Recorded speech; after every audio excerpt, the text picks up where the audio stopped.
Caregiving is hard, no matter where you live.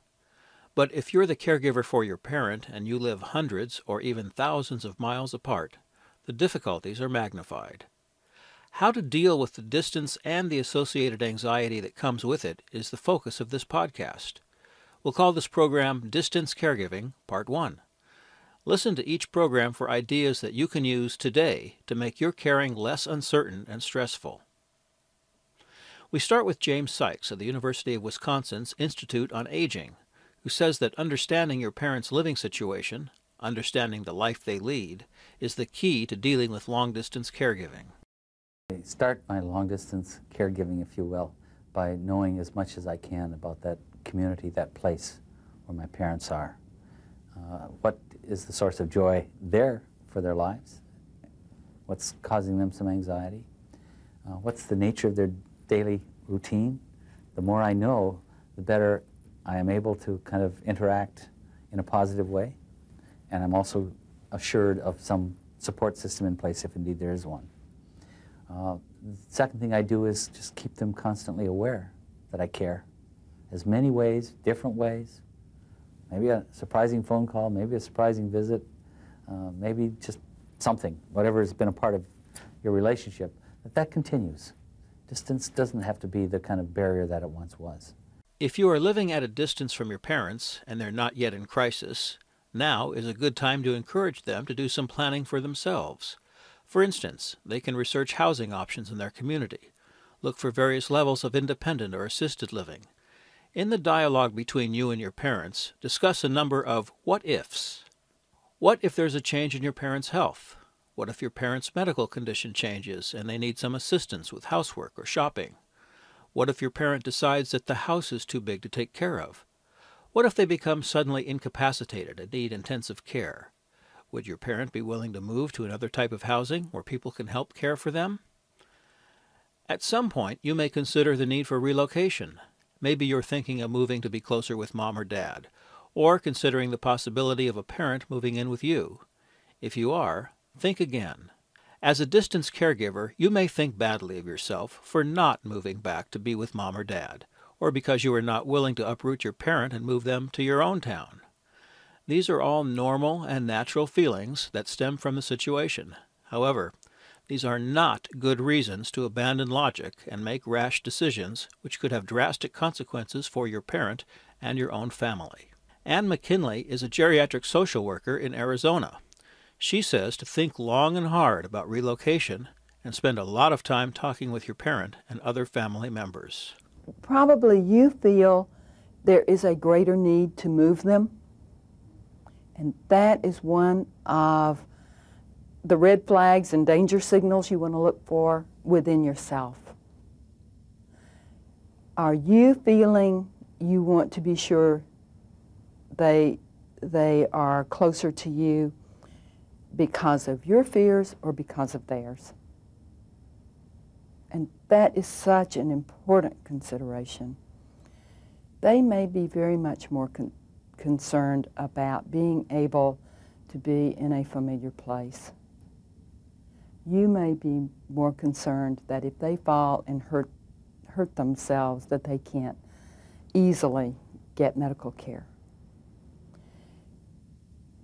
You need to put those two things together as a part of your conversation. Most parents do not want to move. And sometimes that's okay. And if you have explored the options of care there, if you have talked with them and they are saying, I'm just not going to do it, stop and really hear what they're saying.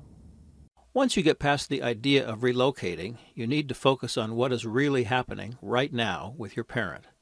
After all, you are miles apart and probably lacking solid information about your parent's current status.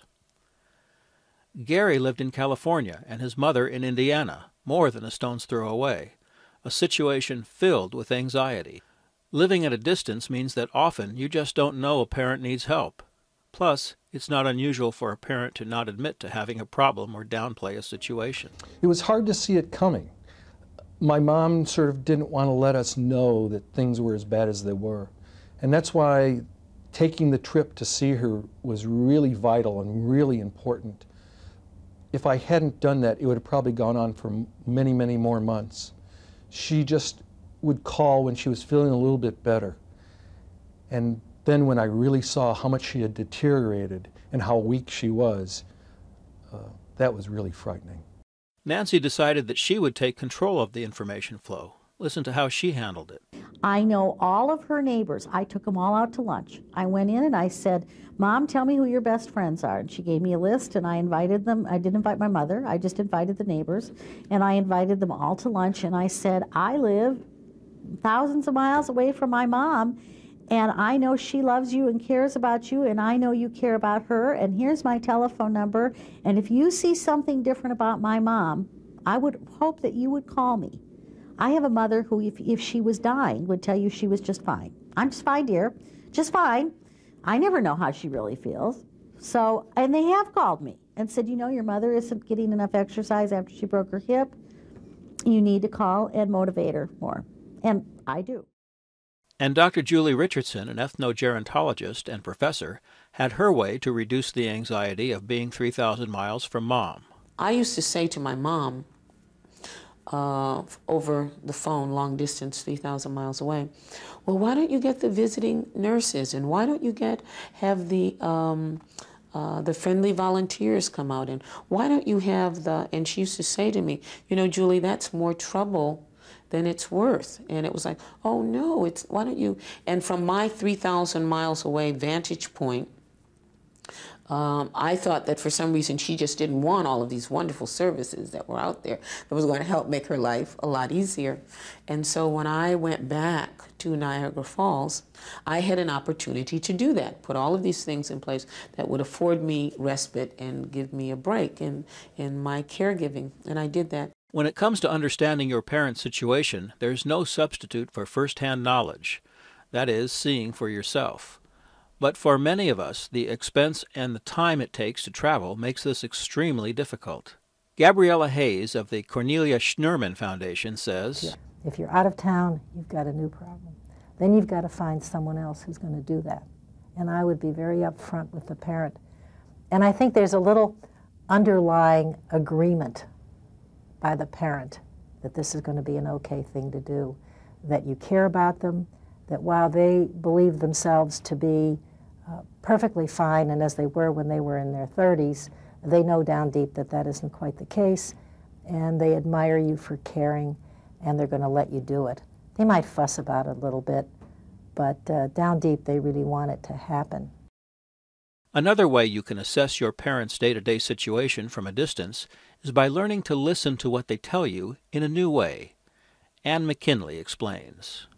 You need to really know what's going on with your parent. You may call your parent, you may call your mother, and she says, oh, I'm just fine. And you know she isn't. But how do you know what's going on? You need someone to go out there who can meet her and talk with her and find out just what is she facing every day. Can she get out of bed every day? Is she able to prepare her meals? Can she reach those dishes on that top shelf that she's so accustomed to? Just those everyday kinds of tasks become so important. Really hear when she says, I can't get out to the mailbox every day. No, I didn't get your letter. It's not always the Postal Service. Talk to someone who can help you get an accurate evaluation. Have the weeds grown up around the house? Do you know whether your mother can get to the grocery store? When she says, well, I didn't have breakfast this morning, is it because she wasn't hungry? Or is it because the grocery store is located so far away and there is no way to get groceries? There are many of these kinds of new listening techniques that you need to develop so that you hear differently. When you're a distance caregiver, it's absolutely necessary to have a support network of people in place before a crisis hits. And that is the subject of Part 2 of the Distance Caregiving podcast.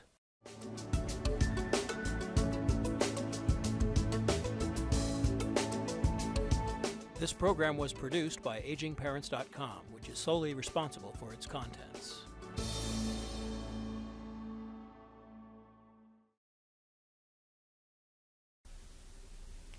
Thank you for watching Distance Caregiving. If you need more help about distance caregiving, feel free to visit our website at agingparents.com. To watch more helpful videos, subscribe, or watch another video. Also, check us out on Facebook or on Twitter. Thanks for watching.